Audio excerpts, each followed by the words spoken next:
ज्यादा पवित्र हैं, हमने जिंदगी में कोई पाप नहीं किया, समझ लेना पक्का झूठेला है।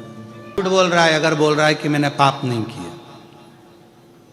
4 स्थान पर हर व्यक्ति से पाप होता है। पहला, झाड़ू लगाते समय छोटे छोटे जीव मर जाते हैं, उसका पाप माथे चढ़ता है। दूसरा, पानी भरते समय, कपड़े धोते समय, नहाते समय छोटे छोटे जीव मर जाते हैं, उसका पाप माथे चढ़ता है। तीसरा, भोजन बनाते समय, अग्नि प्रकट करते समय, लाइट जलाते समय, हेलोजन जलाया, लाइट जलाया, कुछ भी जलाया, छोटे छोटे जीव आते हैं उसमें जल के मर जाते हैं, उसका पाप माथे चढ़ता है। पैदल चलकर कहीं गए, अपने पांव के नीचे ना जाने कौन कौन से छोटे छोटे जीव मर जाते हैं, उसका पाप माथे चढ़ता है। अब कोई कह दे तुमसे आके कि मैं बहुत बड़ा महाराज और मैंने जिंदगी में कोई पाप नहीं किया, तो समझ लेना पक्का झूठ बोल रहा है।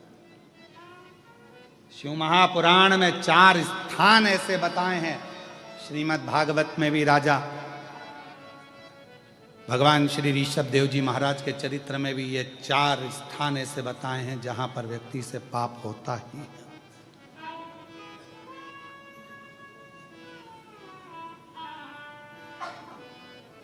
अब तुम मुंह हाथ नहीं धोगे क्या? जम के तो बोलो, धोगे ना, कोई जीव तो जाता है। कपड़े नहीं धोगे क्या? धोगे, जीव तो जाता। झाड़ू नहीं लगाओगे क्या? लगाओ।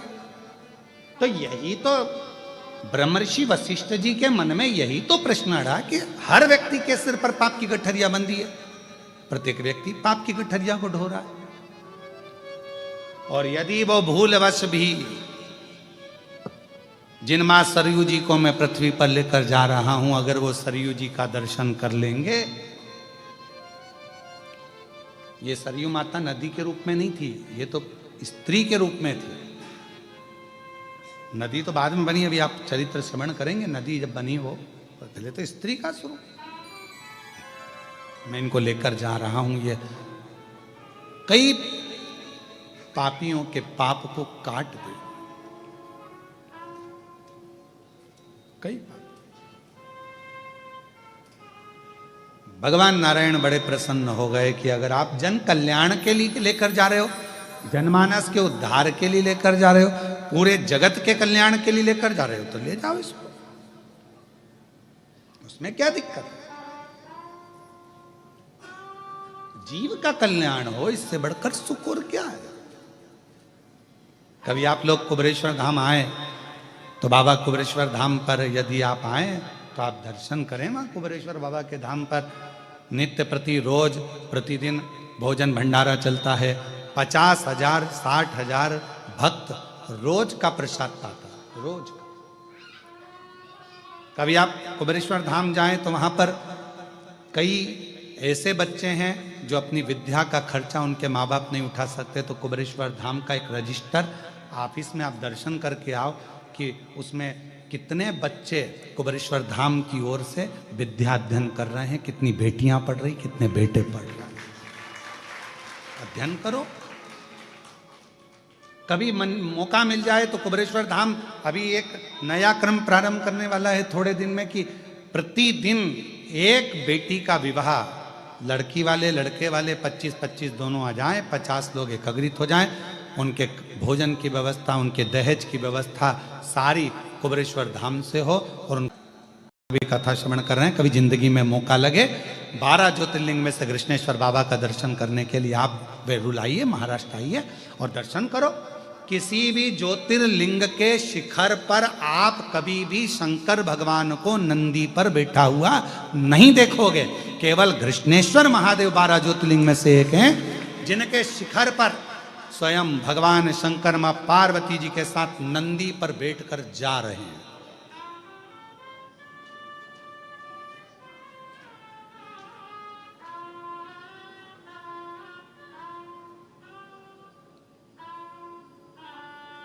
एक पत्र है, देखो जरा, इस पत्र में एक प्रश्न लिखा है।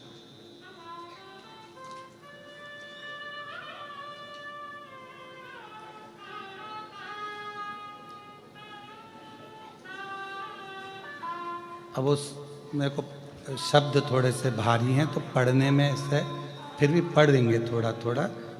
श्री शिवाय नमस्तुभ्यम। मेरा नाम श्री कारभारी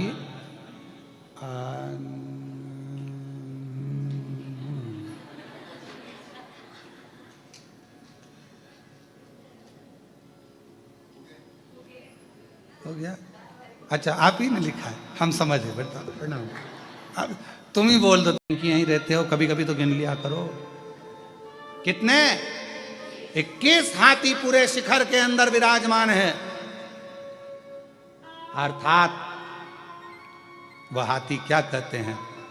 भगवान शंकर पार्वती जी से कहते हैं, जगत जननी, जो 12 ज्योतिर्लिंग की यात्रा पूर्ण कर कर कृष्णेश्वर आता है, उसके घर में अष्टलक्ष्मी नहीं, जिन लक्ष्मियों को मैंने जनमानस में संपूर्ण जगत के उद्धार के लिए 21 लक्ष्मियों की प्रागट्यता का वर्णन किया, वो 21 लक्ष्मियां संपूर्ण जगत के कल्याण के लिए प्रवेश कर जाती।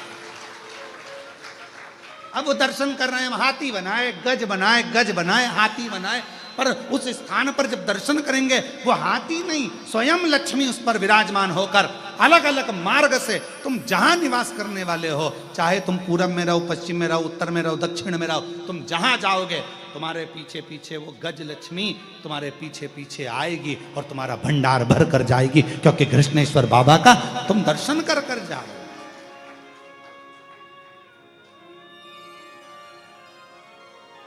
तुम कृष्णेश्वर नाथ का दर्शन कर कर जा रहे हो।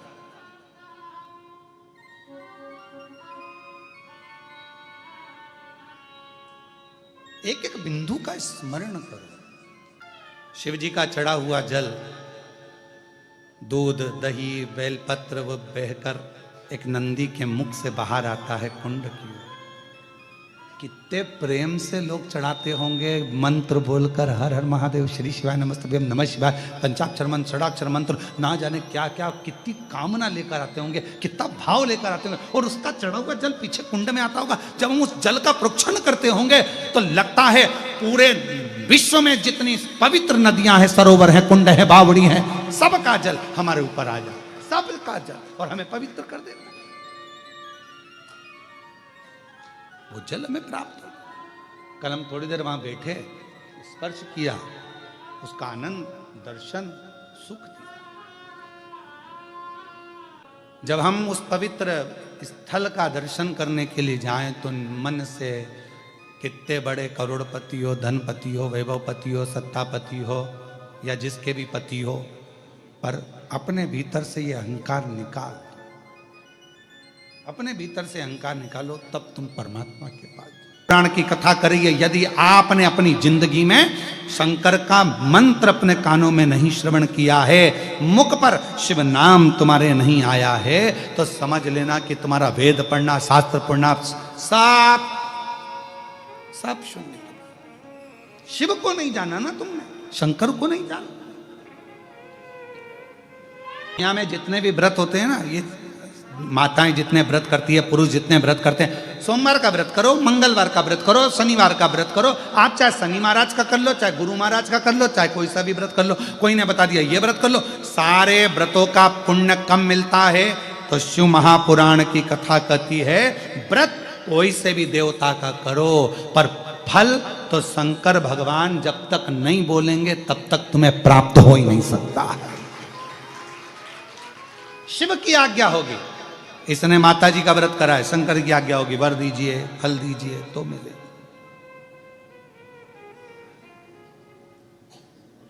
बिना शिव के हम अधूरे हैं, अधूरे। शंकर भगवान के बिना हम अधूरे हैं, हमारे अधूरता है, बिल्कुल अधूरे। तो कोई कह दे मैं इतना विद्वान हूं, मैं इतना प्रखर विद्वान हूं, मैंने इतनी विद्वत्ता, मैंने ये वाले पुराण पढ़े, मैंने ये वाले शास्त्र पढ़े, और अगर विद्वान और शास्त्र और पुराण पढ़ के बैठे हैं तो मेरा निवेदन है वो शिव की निंदा कभी ना करें, क्योंकि शंकर के बिना गति नहीं है, शंकर के बिना मति नहीं है, शंकर के बिना सत्य नहीं है, शंकर के बिना सुंदरता नहीं है, और शंकर के बिना शिव स्वयं नहीं, शंकर के बिना मुक्ति नहीं है। शिव मुक्ति के दाता भी है। कोई शंकर का भजन करने वाला बैठा है, कोई शिव की आराधना करने वाला बैठा है, कोई शंकर की उपासना करने वाला बैठा है, कोई भगवान शंकर की आराधना में डूबा हुआ है, कोई मस्तक पर त्रिपुंड लगाया हुआ है, गले में रुद्राक्ष धारण करा हुआ है, शिव नाम मुख पर है, श्री शिवाय नमस्तुभ्यम भगवान के मंत्र के उच्चारण कर रहा है, रुद्राक्ष धारण करा हुआ है, मस्तक पर तिलक लगा हुआ है, उसके सामने से तो स्वयं काल को भी सोचना पड़ता है निकलने से पहले। तो भाव इतना शुद्ध है कि वो शिव के प्रति उनका समय प्रतिष्ठा साधुता या बहुत शिव कृपा है, शंकर की। आओ जरा इधर आओ, प्रतिष्ठान वाले इधर आओ, जरा इधर आओ, एक जनी आ जाओ, कोई भी आओ, एक माला दो साधु।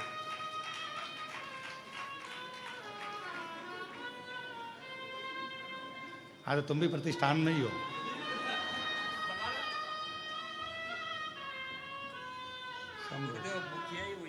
हाँ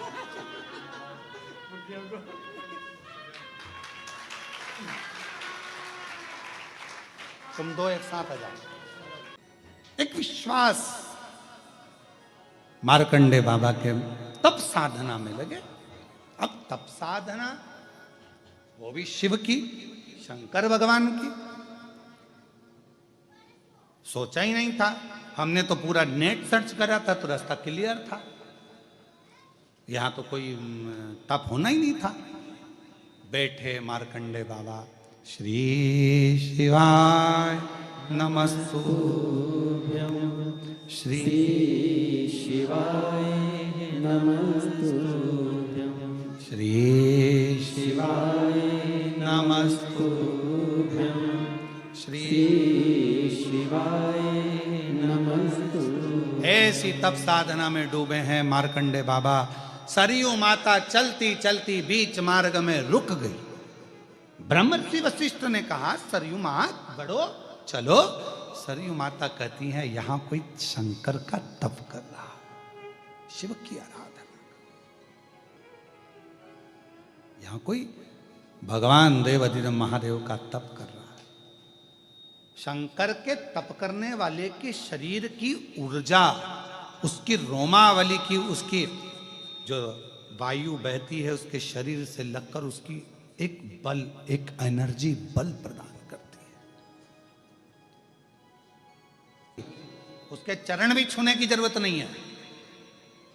अगर कोई शंकर की आराधना करने वाला कोई शिव भक्त है, कोई भगवान शंकर की उपासना करने वाला कोई शिव भक्त है, और आपको सूचना मिल जाए कि वो शिव भक्त यहां से निकल कर गया है, बस उसी रास्ते पर 2 क्षण के लिए आप भी पैदल चलना प्रारंभ कर दो, उसकी हवा भी हमारे शरीर को एक आनंद प्रदान करेगी और दुख को मिटा देगी। जो हवा चली है, जो वायु चली है, उसके शरीर से छूकर वो भी हमको एक लाभ देती, सुख देती। यहां कोई तप कर रहा है शिव जी का। ब्रह्मर्षि वशिष्ठ जी ने कहा, मैंने तो देखा कोई तप नहीं कर रहा। नहीं कर रहा है, पता करो। ब्रह्मर्षि वशिष्ठ जी गए, सरयू मैया खड़ी की खड़ी रह गई। चले, मालूम पड़ा कि मार्कंडे ऋषि भगवान शिव की आराधना में डूबे हुए थे, शंकर का भजन कर रहे थे। तभी सरयू माता ने कहा, मैं आगे नहीं जा पाऊंगी जब तक कि मार्कंडे ऋषि तप साधना से नहीं उठ जाते। कितने वर्ष हो गए इनको तप करते हुए, कौन जानेगा, कैसे उठेंगे ये। ब्रह्म ऋषि वशिष्ठ जी ने देखा कि इनको तप करते हुए बहुत समय हो गया पर उठने वाले नहीं है। तब सरयू माता से पूछा, माँ अब आप आज्ञा दो कि इनको कौन उठा सकता है। तो सरयू जी ने कहा, शंकर के भक्त को शंकर ही उठा सकता है, बाकी के किसी की सामर्थ्यता नहीं है कि कोई उठा ले।